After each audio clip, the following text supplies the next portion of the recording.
Hello friends, welcome back to my channel. पिछले videos में हमने क्या देखा? विद्युत क्षेत्र की तीव्रता, विद्युत बल रेखाएं, विद्युत बल रेखाओं के गुण, वैद्युत द्विध्रुव, ऐसा बहुत सारे छोटे टॉपिक पढ़े जो आज हमारे इस विद्युत द्विध्रुव के कारण विद्युत क्षेत्र की तीव्रता वाले टॉपिक में बहुत काम आएंगे और फ्यूचर में भी बेसिक नॉलेज के लिए हमारे वो छोटे टॉपिक बहुत इम्पोर्टेंट हैं। तो आज हम पढ़ेंगे वैद्युत द्विध्रुव के कारण विद्युत क्षेत्र की तीव्रता, intensity of electric field due to electric dipole. ठीक है, तो वैद्युत द्विध्रुव के कारण विद्युत क्षेत्र की तीव्रता क्या होती है हम ये देखेंगे।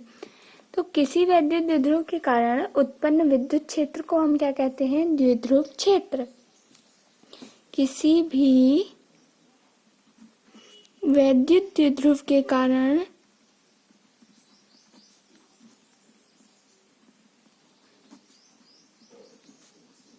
उत्पन्न क्षेत्र को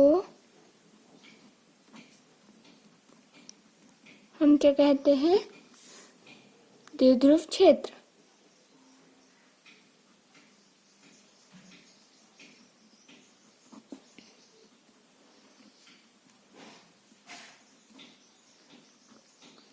ठीक है, अब विद्युत द्विध्रुव के कारण दो मानक स्थितियों में विद्युत क्षेत्र की तीव्रता ज्ञात कर सकते हैं।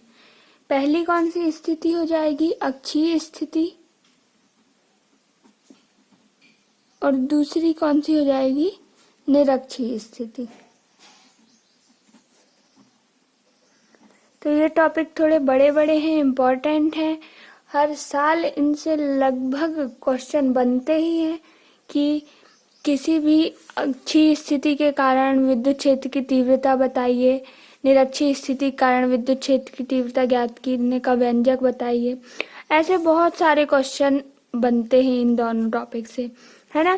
तो आज हम देखेंगे केवल अक्षीय स्थिति के कारण विद्युत क्षेत्र की तीव्रता, क्योंकि ये टॉपिक बहुत लंबा जाएगा, मतलब 10 मिनट लग जाएगा लगभग, और इम्पोर्टेंट है तो हम अच्छे से पढ़ेंगे। ठीक है, तो अब हम देखेंगे अक्षीय स्थिति के कारण विद्युत क्षेत्र की तीव्रता। निरक्षीय स्थिति वाला टॉपिक हम अगले पार्ट में पढ़ेंगे।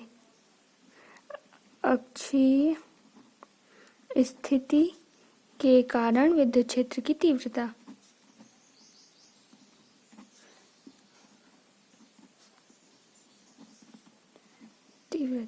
ठीक है, चलो फिर स्टार्ट करते हैं। तो जब कोई बिंदु जिस पर हमें विद्युत क्षेत्र की तीव्रता ज्ञात करनी हो, जब कोई बिंदु जिस पर विद्युत क्षेत्र की तीव्रता ज्ञात करनी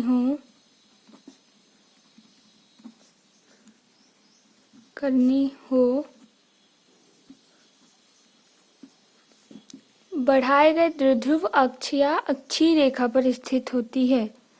बढ़ाए गए द्विध्रुव अक्ष या अक्षीय रेखा पर स्थित होता है तो उस बिंदु को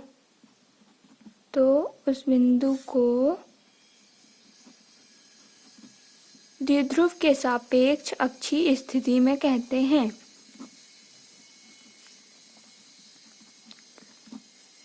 मतलब कि जब अक्ष में होगा तो उसे क्या कहेंगे? अक्षीय स्थिति। और अक्ष से हटके होगा, जैसे ऊपर या नीचे, तो उसे क्या कहेंगे? निरक्षीय स्थिति। वो हम बाद में देखेंगे, अभी देखते हैं अक्षीय स्थिति के कारण विद्युत क्षेत्र की तीव्रता। तो जब कोई बिंदु जिस पर विद्युत क्षेत्र की तीव्रता ज्ञात करनी हो बढ़ाए गए द्विध्रुव अक्ष या अक्षीय रेखा पर स्थित हो, तो उस बिंदु को हम द्विध्रुव के सापेक्ष क्या कहते हैं? अक्षीय स्थिति में कहते हैं। जैसे कि हम मानेंगे कि हमारे पास ए और बी क्या है? एक वैद्युत द्विध्रुव है। ए और बी क्या है? वैद्युत द्विध्रुव है। वैद्युत द्विध्रुव वाला टॉपिक हम पढ़े थे, तो वैद्युत द्विध्रुव किसे कहते हैं? तो समान तथा विजातीय आवेशों से मिलकर बनने वाले निकाय को हम क्या कहते हैं? वैद्युत द्विध्रुव। तो हमारे पास माना AB एक क्या है, वैद्युत द्विध्रुव है, इलेक्ट्रिक डायपोल है। तो हम इस पर कौन कौन से आवेश हैं, A पर प्लस Q चार्ज है और B पर माइनस Q चार्ज है ना। तो ये समान और विजातीय आवेशों से मिलकर बना है। ठीक है, इनके बीच की दूरी क्या है, 2L इनके बीच की दूरी हो गई। अब माना द्विध्रुव के मध्य बिंदु O से प्लस Q आवेश की ओर R दूरी पर अक्षीय स्थिति में क्या है, बिंदु P है। ये दूरी क्या बोला गया है, R है ना। अक्ष में एक बिंदु P है, यही क्या कहलाएगा, अक्षीय स्थिति में, मतलब है ना। एक बिंदु P है जिस पर हमें क्या ज्ञात करना है, विद्युत क्षेत्र की तीव्रता बतानी है। इसकी लंबाई हो गई 2L है ना, इसकी लंबाई हो गई R। अब हमें बिंदु P पर विद्युत क्षेत्र की तीव्रता बतानी है। ठीक है, तो यहाँ क्या क्या है, AB के यहाँ पर AB क्या है, वैद्युत द्विध्रुव है,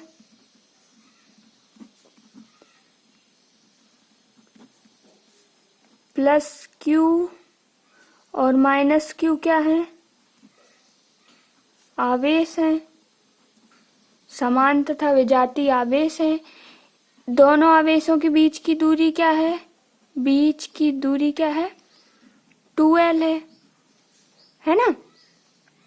और बिंदु O से प्लस Q आवेश की ओर, O से प्लस Q आवेश की ओर एक बिंदु क्या है,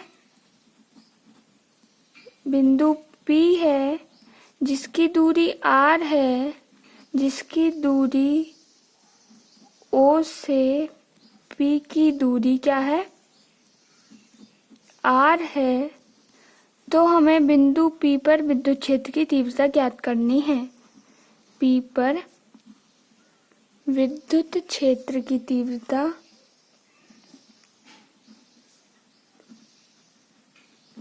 ज्ञात करनी है। ठीक है, अब हम स्टार्ट कर दे। जैसे अब हम देखेंगे बिंदु A पर स्थित प्लस Q आवेश के कारण, A पर कौन सा चार्ज है, प्लस Q चार्ज है, इसके कारण बिंदु P पर विद्युत क्षेत्र की तीव्रता क्या हो जाएगी, ये देखेंगे। तो A के कारण, A के प्लस Q आवेश के कारण बिंदु P पर विद्युत क्षेत्र की तीव्रता,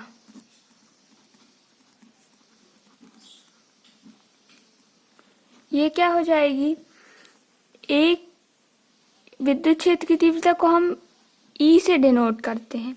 तो माना कि ये हो जाएगी E1 है ना। तो E1 बराबर क्या हो जाएगा, 1/4 pi epsilon 0 K into Q upon R square होता है, लेकिन यहाँ R का मान क्या हो जाएगा, AP। ठीक है, AP स्क्वायर, ये विद्युत क्षेत्र की तीव्रता का फॉर्मूला रहता है, 1/4 पाई एप्सिलॉन 0 के Q अपॉन R स्क्वायर। लेकिन यहाँ R की वैल्यू क्या है, AP, तो उसको हम AP लिखेंगे। ठीक है, R की जगह AP लिखेंगे। और K यहाँ पे क्या है, माध्यम का परावैद्युतांक है।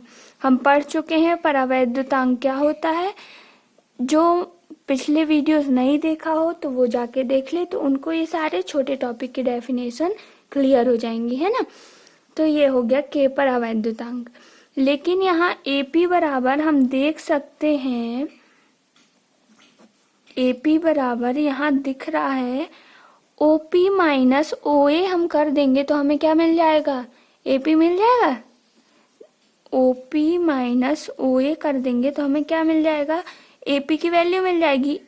OP की वैल्यू क्या है, R, और OA की वैल्यू क्या हो जाएगी, जब ये AB की टोटल वैल्यू 2L है तो OA की वैल्यू हो जाएगी L और OB की वैल्यू हो जाएगी L।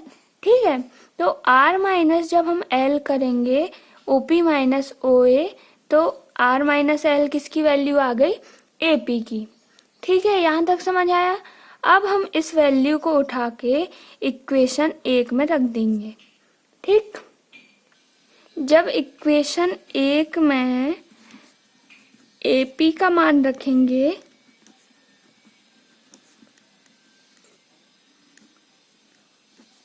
तो हमारे पास क्या आ जाएगा, E1 बराबर 1/4πε0k into Q upon R minus L का होल स्क्वायर। क्यों? क्योंकि AP का होल स्क्वायर था तो यहाँ R माइनस L का होल स्क्वायर आ जाएगा। ठीक है, अब इसी प्रकार बिंदु B पर माइनस Q आवेश के कारण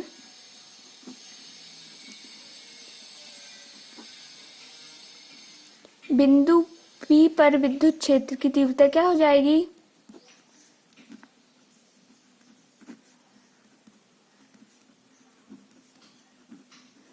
हम विद्युत क्षेत्र की तीव्रता को E से डिनोट करते हैं तो यहाँ पे E2 मानेंगे, है ना। तो E2 बराबर क्या हो जाएगा, 1/4πε0k Q अपॉन BP का होल स्क्वायर। ठीक है, अब यहाँ BP की वैल्यू क्या हो जाएगी ये हम देखेंगे।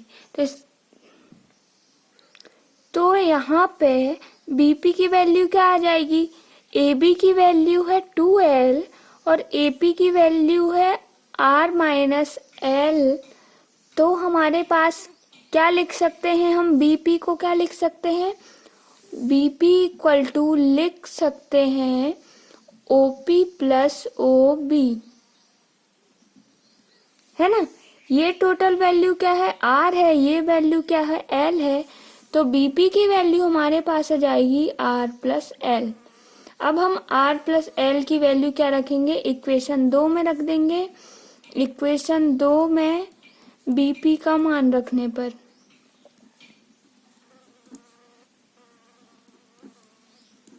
क्या आ जाएगा, E2 बराबर हो जाएगा 1/4πε0k Q upon R plus L का होल स्क्वायर। ठीक है, अब E1 और E2 एक ही रेखा के अनुदिश लेकिन क्या है, विपरीत दिशा में कार्य कर रहे हैं। E2 की दिशा कैसी है, OB के अनुदिश, है ना, मतलब PB के अनुदिश है। E2 की दिशा PB के अनुदिश है और E1 की दिशा AP के अनुदिश है।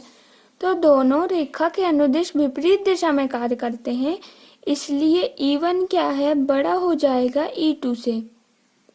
ठीक है, तो परिणामी बिंदु P पर परिणामी विद्युत क्षेत्र की तीव्रता क्या हो जाएगी,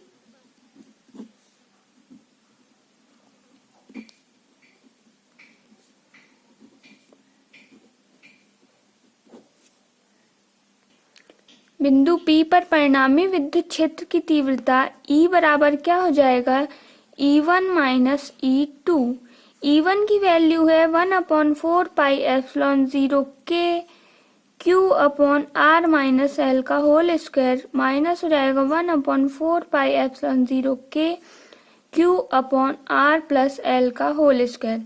इनमें से कॉमन क्या आ जाएगा, 1/4πε0k मतलब Q अपॉन Q भी बाहर निकल जाएगा तो उसको हम ऐसे लिख देंगे। अब हमारे पास बचेगा 1/R माइनस L का whole square minus 1/R plus L का होल स्क्वायर, है ना।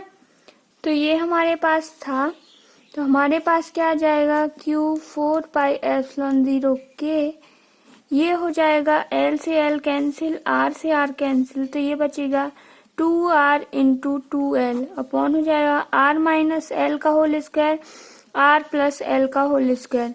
तो हमारे पास क्या आएगा, Q 4πε0k, ये हो जाएगा 4RL upon R minus L का whole square R plus L का होल स्क्वायर, है ना।